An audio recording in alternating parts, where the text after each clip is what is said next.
আসসালামু আলাইকুম। আশা করি সবাই ভালো আছেন। আর আমি চলে আসছি খালি কড়াই নিয়ে। তো দেখতে পাচ্ছেন খালি কড়াইতে তেল দিচ্ছি। যেহেতু তেল দিচ্ছি সেহেতু কোনো কাজ আছে। আর আমি তো কড়াইতে খালি তেল এমনিই দিব না। তেলের তো প্রচুর দাম। পেঁয়াজেরও দাম বাড়ে গেছে, কাঁচামরিচের দাম বাড়ে গেছে। তাই মরিচটা একটু কম করেই দিয়ে দিলাম।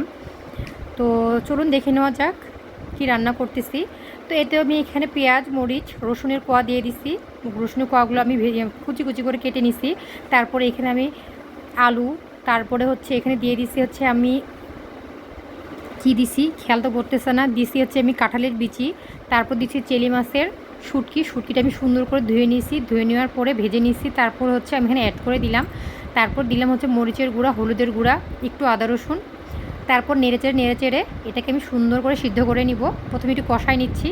দিয়ে দিচ্ছি সাথে একটু হচ্ছে জিরার গুঁড়া, ধনিয়ার গুঁড়া, আদা রসুনের পেস্ট। এটা হচ্ছে এত মজাদার একটা রেসিপি যেটা একবার রান্না করে খেলে বারবার খেতে মন চাইবে।